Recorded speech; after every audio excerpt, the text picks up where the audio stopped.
The teacups were still warm. The almond cookies I had baked the night before sat untouched on the porcelain plate. It was 7 p.m., the exact time Thomas usually walked through the door, but this time he wouldn't. I stared at the front door for longer than I cared to admit, almost expecting to hear the sound of his key turning in the lock. But there was only silence, the kind of silence that settles into the bones when something is gone for good. My name is Vivian Carter, and for 15 years I believed I had the kind of marriage people envied. Thomas was calm, accomplished, the kind of man who always made a room feel more grounded the second he entered. He never raised his voice. He was never late. He brought me flowers on Sundays, wore crisp button-downs, and never let me worry about the mortgage. We didn't have children. Life just flowed, as if we were two puzzle pieces that simply clicked. But what I didn't know, what I was about to find out, was that puzzle had missing pieces. And one of them was hidden in a place I had never been allowed to go. Thomas died on a Thursday. They said it was a heart attack. I remember the doctor's face as he said it, kind, rehearsed, detached. Massive myocardial infarction, he said. He went quickly. I nodded like I understood, like it made any difference. But it didn't. Not when you've just lost the only person you thought truly knew you. The funeral was a blur of black clothing, polite condolences, and unfamiliar faces telling me how wonderful my husband had been. I clung to Claire, my best friend since college, who kept handing me water I didn't drink and food I couldn't swallow. It wasn't until my sister Rachel arrived, her perfume too sweet, her hug too long, that something shifted in me. "I'm so sorry, sis," she whispered, her voice just a bit too smooth. Thomas was like a brother to me. I wanted to believe her.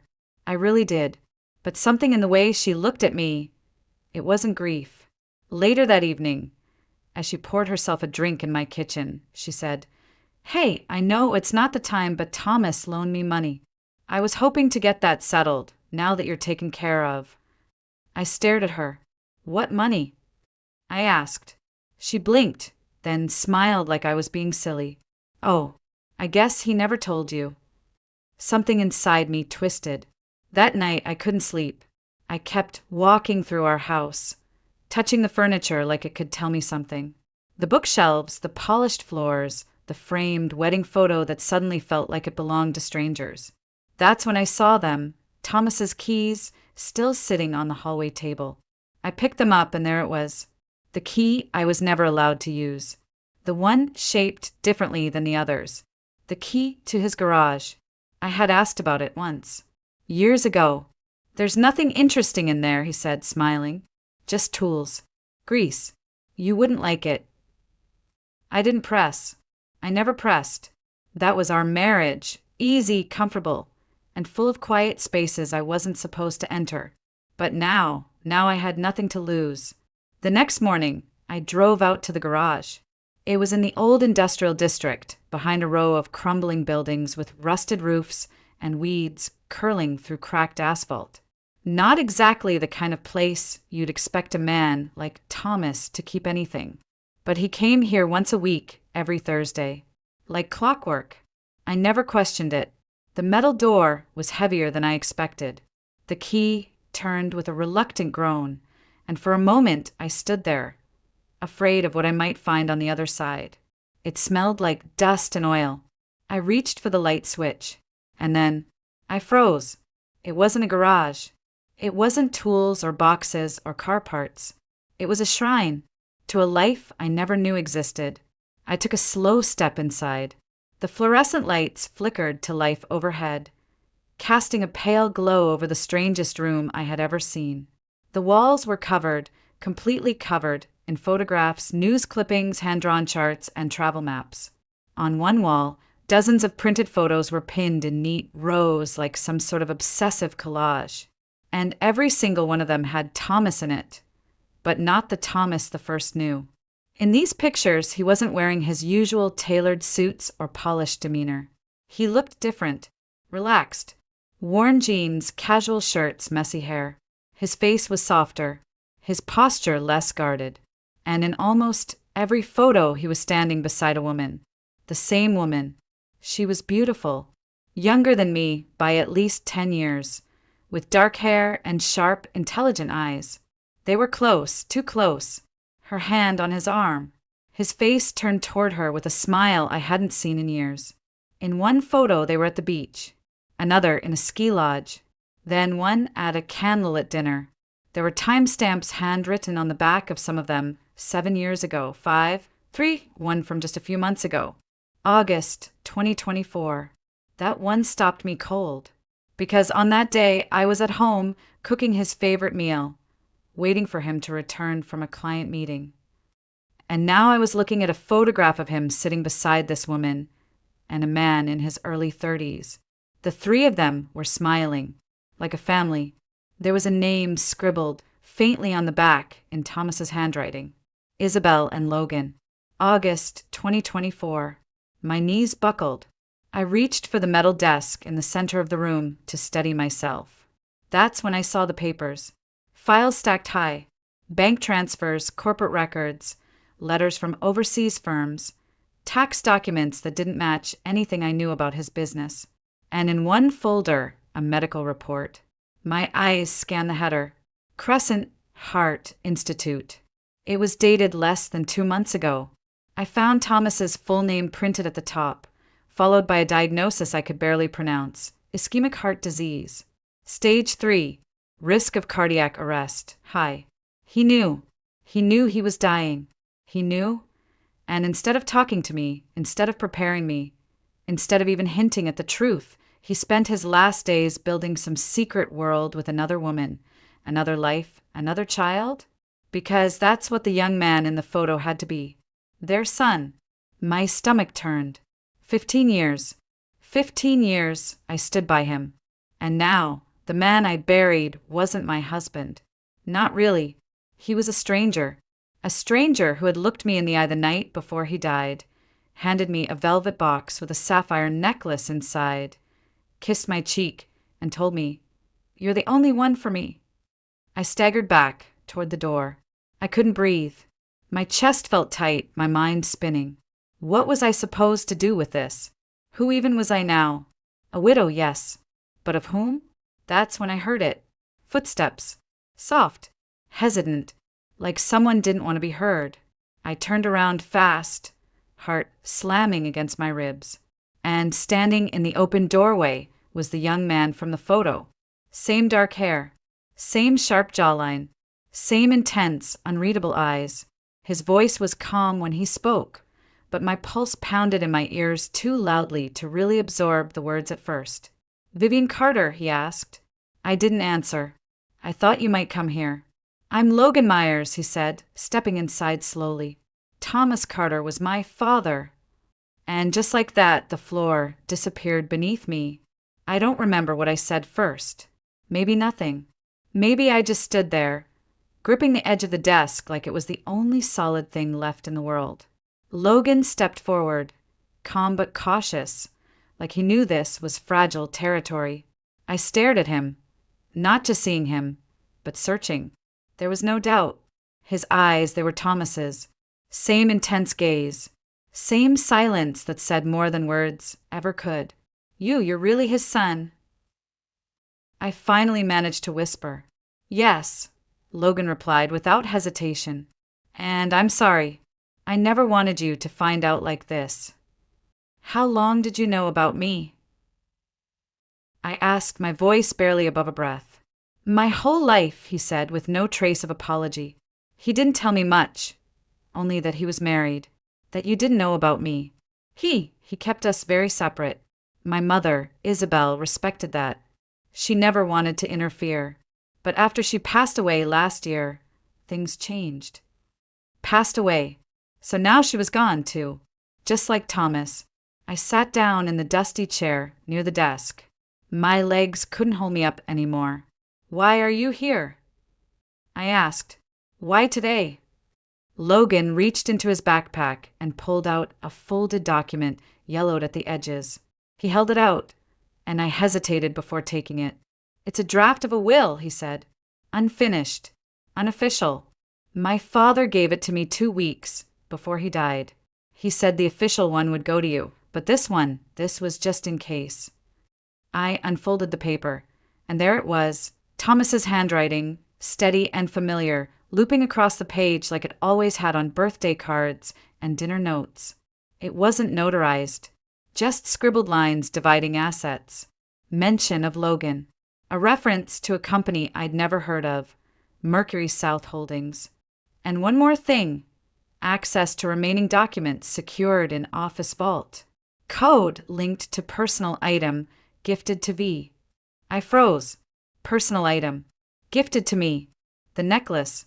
The sapphire necklace he gave me just 2 nights before he died. That wasn't just a gift. It was a key. I touched my collarbone instinctively, though the necklace wasn't there. I had left it at home, tucked in its box because it felt too heavy to wear. Now it felt even heavier. What is Mercury South Holdings? I asked, still scanning the document. Logan took a breath. One of his private firms. Not public. Not on paper. He used it to move money. Internationally. After my mom died, I started digging. There were transfers I couldn't trace, offshore accounts in my name I never opened. I think he was trying to secure something. For you. For me. For all of us. My mouth went dry. Why? Because he knew time was running out, Logan said quietly. And because he didn't trust the people he worked with. I looked up. What people? Logan's face darkened. He never said names, only that if something happened to him, someone would come looking. For information, for leverage, for what he left behind. I leaned back in the chair, my thoughts racing. A second safe, a company I'd never heard of, a necklace that might hold a code, and a man I had loved for 15 years, who'd built an entire world outside of me. You're saying there's more, I said. That the will, the files, the photos, all of it was just the beginning. Logan nodded. I think he left things behind. Not just for us, but to protect us. I stood slowly, my legs still unsteady, and looked around the room one last time. It no longer felt like a shrine. It felt like evidence and a warning. I need to go home, I said, voice hoarse. I need that necklace. Can I come with you? Logan asked. If you'll let me. I paused, then nodded, because whether I wanted to or not, this was now our story. I didn't go home right away. I couldn't. I needed space to think, to breathe. So I called Claire. Within 20 minutes, I was on her couch, hands wrapped around a mug of tea I wasn't drinking, the sapphire necklace sitting on the table between us like a live grenade. Claire didn't ask questions. She never did, not until I was ready. And when I finally told her everything about the garage, the photos, Logan, the will, she didn't say, I told you so. She just whispered, I'm so sorry, and reached for my hand. But I wasn't ready to cry. I wasn't ready to collapse. I needed answers. I needed someone to blame. So I drove to Rachel's condo. It was a newer building on the north end of town. One of those luxury developments with underground parking, coded gates, and concierge service. Strange, for someone who had always complained about money. As the elevator climbed, I could feel my anger rising with it. She opened the door barefoot, wearing silk pajamas and a glass of wine in one hand. Her makeup was perfect. Her hair styled like she was expecting company. Well, if it isn't my grieving sister, she said with a smug smile. Come to inspect the widow's inheritance. Cut the crap, Rachel, I snapped. We need to talk. I pushed past her into the living room, where a framed photograph caught my eye. It was her and Thomas, laughing, toasting champagne. The date, stamped in the corner, made my stomach flip. 5 years ago. What the hell is this? I demanded, pointing at the frame. Rachel sauntered over, taking a long sip of her wine. Oh, that? A company holiday party. You were too tired to come, remember? Thomas insisted I join him. She said it like it was nothing, like sharing champagne with my husband while I stayed home folding laundry was completely normal. We always got along so well, she added casually. I turned to face her fully. How well, exactly? Her smirk faltered. I know about Isabel, I said. I know about Logan, about the garage, the fake company, the will. I know everything. So if there's more, tell me now. Rachel's eyes narrowed. She walked over to her liquor cart, refilled her glass, and said softly, "Fine. You want the truth." She set the glass down and placed a hand on her stomach. "I'm pregnant," she said, "and it's Thomas's." I didn't move. I didn't speak. My brain just shut down. 10 weeks, she continued. I found out a week before he died. He knew. He said he'd take care of everything. He even told me he would leave Isabel soon. I froze. You were still seeing him after Isabel died. Rachel gave a small shrug. She was never supposed to be permanent. I was always the one who stayed. I felt like I was floating outside my body. The walls, the furniture, the sound of the refrigerator humming, all of it faded into background noise. "You slept with my husband," I whispered. Rachel shrugged. "Don't act so surprised.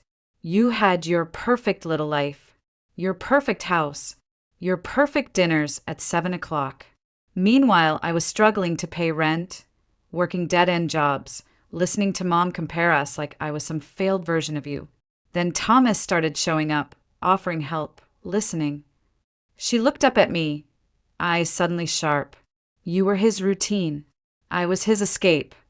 The slap came before I realized I'd raised my hand.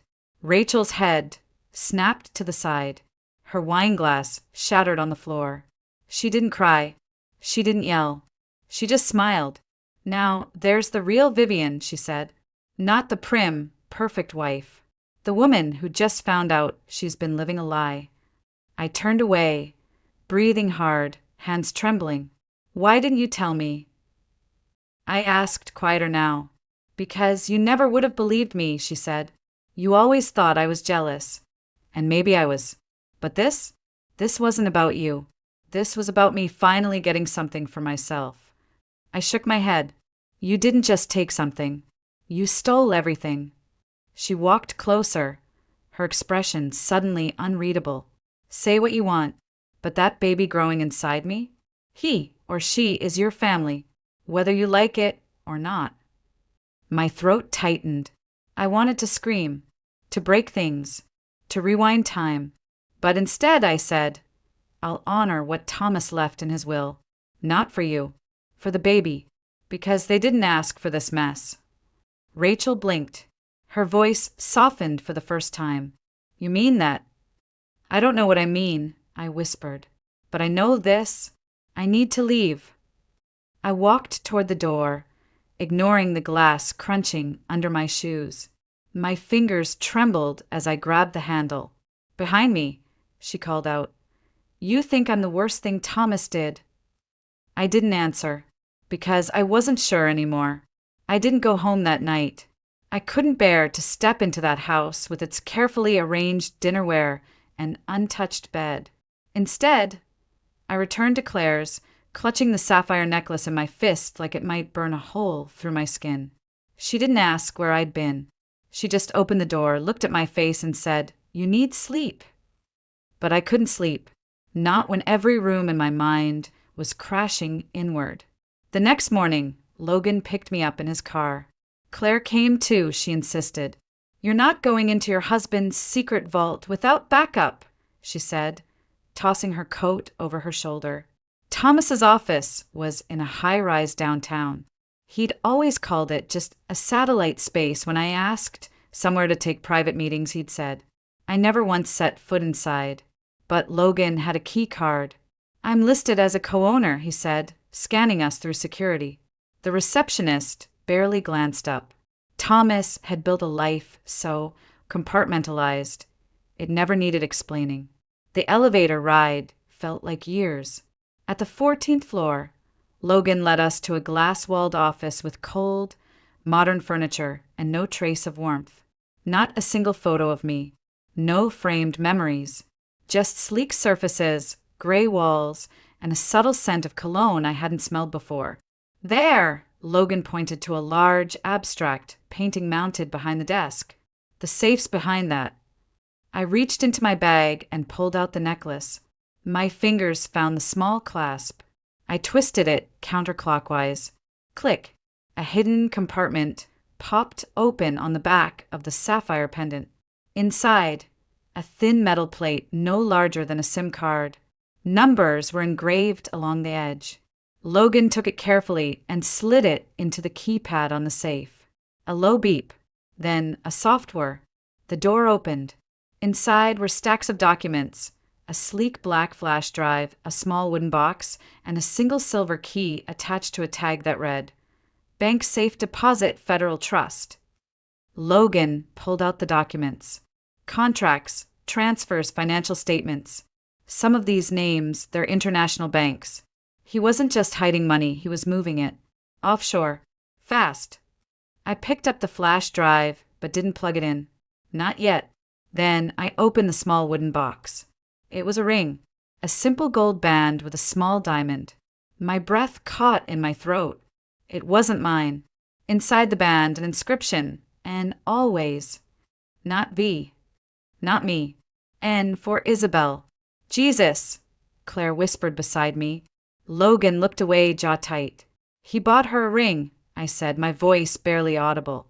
He was going to propose. Or maybe he already had. I couldn't move, couldn't speak, couldn't cry, because there in the cold silence of my dead husband's office, I realized the truth I hadn't dared name. He loved her. He might have loved me too in his own way. But her? She got the part of him that was real, the part that smiled in photographs, that vacationed, that laughed. And the rest? The rest was a performance. A polished husband with dinner at 7 o'clock, roses on Sundays, and a safe full of secrets. Then Logan handed me a letter, folded neatly, my name on the front. I unfolded it with shaking hands. Vivian, if you're reading this, it means I'm gone. I'm sorry. I never had the courage to tell you the truth, to say out loud what I should have said years ago. I was selfish. I built 2 lives because I couldn't give up either. And in the end, it cost me everything. I loved you. I know that sounds empty now. Maybe it always was. But I did, in the only way I knew how. I wanted you to have peace, to be safe. That's why I left you the papers, the access, the truth. Use them how you see fit. Burn them, bury them, or expose it all. It's your choice now. Forgive me if you can. If not, I understand. Thomas. I stared at the page until the words blurred. Then I passed it to Claire. She read it silently, then handed it to Logan. He didn't say anything. None of us did. Because what was there to say? The man we'd all thought we knew had shattered like glass. And all we could do now was decide what to do with the shards. We left the office in silence. The kind of silence that doesn't come from peace, but from the absence of anything left to say. Claire drove. Logan sat beside me, and I stared out the window watching Charleston blur into a palette of autumn gray. My dead husband had lived a life I never touched. Now we were holding the pieces of it in our hands, and we didn't know who else was watching. That night, as I tried to sleep on Claire's pull-out couch, my phone rang. Unknown number. Vivian Carter, a man's voice said. Yes, I answered, already on edge. This is Gordon Blake. I was a business associate of your husband's. My stomach dropped. I believe you have something that belongs to me. I don't know what you're talking about. Yes, you do, he said, calm as still water. The documents from the safe. Some of them concern international transfers, accounts I helped set up. I suggest we meet. I'm not meeting anyone. You will, he said, because the other people Thomas worked with, they're not as polite as I am. They don't ask. He hung up. I stared at the ceiling for a long time, heart racing. In the morning, I told Logan. His jaw clenched as he paced the room. He contacted me too, he said. But there's more. Last night, someone else called. He handed me a slip of paper. Victor Crane. He claims he's the original source of the funds Thomas moved. He said if we don't return everything by the end of the week, there will be consequences. I didn't ask what that meant. I didn't need to. Logan pulled out the silver key from the safe. We still have the deposit box, he said. Whatever's inside might help explain who really owns what. But do we really want to open another box? I asked, trying to keep my voice from cracking. What if all it does is make things worse? Claire sat beside me. Then at least you'll know. The not knowing, it's what's killing you. She was right. So we made a plan. First, the bank. Then, if things still didn't make sense, we'd find someone who could tell us the truth. Thomas had to have had a fallback. A contact. Someone who knew what the hell he was involved in. That's when Logan said, "There's a name my mother mentioned once. Edward Holloway. Dad's old college friend." She said he was the only one who ever told Thomas the truth, even when he didn't want to hear it. "Do you know where he is?" "I think so," Logan said. "Mom had his address in Savannah. She kept it in a box of emergency contacts." So we drove, a 2-hour trip in silence, rain trailing down the windshield like streaks of memory. Savannah greeted us with oak trees and damp air and the kind of stillness that only old towns seem to carry. Edward lived in a tall brick house covered in ivy, like something pulled from a forgotten novel. He opened the door slowly. "You're Vivian," he said without hesitation. "And you must be Logan. You knew we'd come?" I asked. He nodded. Thomas said, "If it all comes apart, they'll find you." He stepped back. "Come in." Inside, his house smelled like paper and pipe smoke. Bookshelves lined the walls. A piano sat in the corner, untouched but polished. He motioned for us to sit, then disappeared into another room and returned with a sealed envelope. "He left this with me," Edward said. "Said it was only to be opened if both of you showed up together." I looked at Logan. He nodded. I opened the envelope. Inside was a short handwritten letter and a second will. This one was different. It named the child Rachel was carrying. It assigned 25% of Thomas's private savings, offshore unspecified, to the child once they turned 21. I felt the blood drain from my face. He planned for everything, even this. And with that, I realized we were standing at the center of a storm Thomas had built brick by brick. And now it was on us to survive it.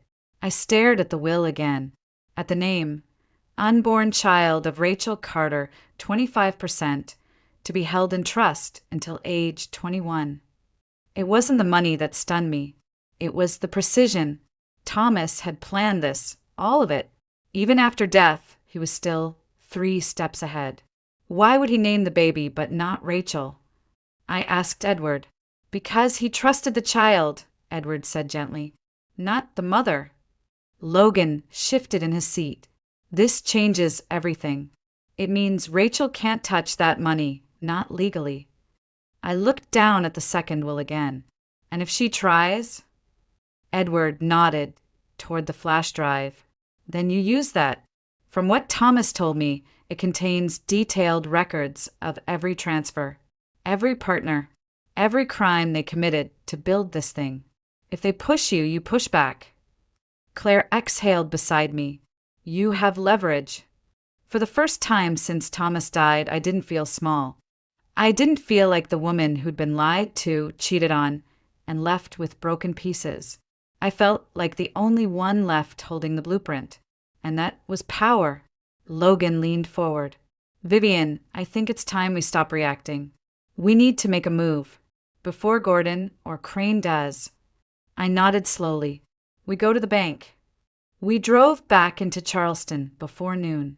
The Federal Trust building sat nestled between a law office and a historic inn, discreet and unassuming. The kind of place you'd walk by 100 times without noticing, until it mattered. Claire stayed in the car. "Just text if it gets weird," she said. "And if they don't let you in, cry. Nobody says no to a woman crying at a bank." Logan smiled at that. I didn't. Inside, the vault manager looked at the silver key, checked my ID, and raised an eyebrow. "It's been years since anyone accessed this box," he said. "It was registered under a corporate shield, Mercury South Holdings. He led us into the basement, past layers of security doors and concrete. The air grew colder, the silence thicker, and then we were alone with the safe deposit box. He handed me gloves. "Standard procedure," he said. "We'll give you privacy." The door closed behind us. My fingers hovered over the lock. "Ready?" Logan asked. "No," but I did it anyway. The key turned smoothly. The box slid out. Inside wasn't cash. No passports. No burner phones. No stacks of untraceable bills.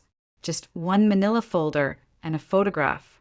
The photo was of Thomas, Logan, and Gordon Blake, standing in front of a black SUV, arms crossed, laughing. And behind them, Victor Crane. I stared at the photo for a long time. They weren't just business associates, I said. They were a team. Logan opened the folder. Dozens of signed agreements. Shell company registrations. Payoffs. And one document marked Crane Blackmail Insurance in bold red ink. It wasn't just leverage. It was a loaded gun. "Thomas kept proof," I whispered, "of everything." And in that moment, I understood. He hadn't just left me a mess. He'd left me a weapon. Now it was my choice who to aim it at. We didn't go home. We went to the lawyer. His name was Marcus Doyle, and he'd represented my father's estate years ago. Straightforward, discreet, and allergic to drama. I told him everything. Almost. Not about the affair. Not about Rachel. Just the parts that mattered legally. The documents, the threats, the offshore accounts. He didn't blink. "Do you want to press charges?" he asked. "No," I said. I want insurance." He nodded. "Then we'll copy everything. Digitally. Physically. Store backups in 3 locations. One here. One with you. And one with someone not connected to you." "I know just the person," Claire said, smiling grimly. We spent hours scanning files. Thomas had kept meticulous records. Names, dates, wire logs, fake invoices. It wasn't just shady business. It was criminal enterprise. International. And with Thomas gone, they thought the evidence had vanished. They were wrong. By the end of the day, Marcus had drafted a simple letter. I added one line at the bottom in my own handwriting. "Try me. VC." We sent it to Gordon Blake's office via courier. He called within 15 minutes. "You think you're clever," he hissed into the phone. "You're in over your head." "No," I replied calmly. "You are. Because the next call I make is to the IRS. And after that, Interpol." There was a pause, then laughter. "All right," he said. "What do you want?" "Nothing," I said. "I just want you to stop. No calls. No threats. No late-night warnings. You touch me or anyone I know, and the folder goes public. Every file. Every signature. You don't want that kind of trouble." "I already have that kind of trouble," I said. "The difference is I'm not afraid of it anymore." He hung up. 2 hours later, Victor Crane called. His tone was different. Smooth. Polished. Like a man used to charming his way through locked doors. "Vivian," he said, like we were old friends. "I've heard about your discoveries. I think we're starting off on the wrong foot." "There is no foot," I said. "Just your signature on a dozen illegal transfers." He laughed softly. "All hypothetical, of course." I let the silence stretch. Then I said, "I know you think you can handle this, but here's the thing, Mr. Crane. I have no reputation to lose, no company to protect. I have nothing left of the life I knew, and that makes me very, very dangerous." That shut him up. I ended the call. Logan and I sat on Claire's porch that night, the flash drive in his pocket, a copy of the folder buried in the planter box behind us. Paranoid? Maybe. But when you've been lied to by the person you trusted most, paranoia starts to feel like survival. "I didn't know he was capable of all this," Logan said quietly. "My mom, she always said he was complicated, but I thought she meant sad, not corrupt." "He was both," I said, "and maybe more." I stared up at the stars, cold and steady above us. "We're not done yet," I said. "There's one more thing we haven't opened." Logan frowned. "What?" "The flash drive." The flash drive was small, black, unmarked, like it had nothing to say unless you asked the right way. We didn't open it that night, or the next morning. It took me 2 days. 2 days of preparing myself for whatever truth was still waiting. 2 days of rehearsing my reactions, as if practicing would make betrayal feel any less sharp. Logan sat beside me on the couch. Claire brought tea again. No one said a word as I plugged it in. A single folder appeared. For Vivian inside, one video file, dated just 10 days before Thomas's death. My fingers hovered, then clicked. The screen went black, then flickered to life. Thomas, not the one I'd seen in wedding photos or seated across from me at dinner.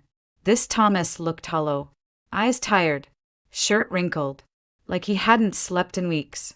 He leaned forward. "Vivian," he said, "if you're watching this, it means I didn't make it. Or maybe I ran out of time." He sighed and rubbed his face. "There's no easy way to say this, so I'll just say it. You were never the one I needed to hide things from. You were the one I wanted to protect. But I waited too long, and now everything's closing in." He paused. "There's someone you need to be careful with. Someone you trust more than you should." My heart slowed. He looked straight into the camera. "It's Rachel." The room went still. She wasn't just someone I slipped up with. It wasn't that simple. She planned this from the beginning. The pregnancy wasn't an accident. The night I told her I couldn't keep doing this, she changed. Said if I left her, she'd go public. With the money, with the shell accounts, with everything I'd buried to keep you safe. He leaned closer. "I think she killed Isabel." My mouth went dry. "I can't prove it," Thomas said, but the timing was too perfect. Isabel had just packed her bags, told me she booked a one-way flight to Lisbon. Then the car crash. Single vehicle. No witnesses. The brakes failed, they said, but she had the car serviced the day before. He looked into the camera, his voice trembling. Rachel knew she was pregnant. Isabel didn't. That's what changed everything. An accident, they said. No foul play. But Rachel knew she was pregnant, and Isabel didn't. Claire covered her mouth. Logan's fists clenched. "I tried to make it right," Thomas said. "I moved the money, created backups, made sure that if something happened to me, you would have the power. I'm sorry it took this much damage for me to finally do the right thing." He looked away, then back again. "I was weak, but you're not. And if you want to walk away from all of this, do it. Take what's yours and leave them in the dust.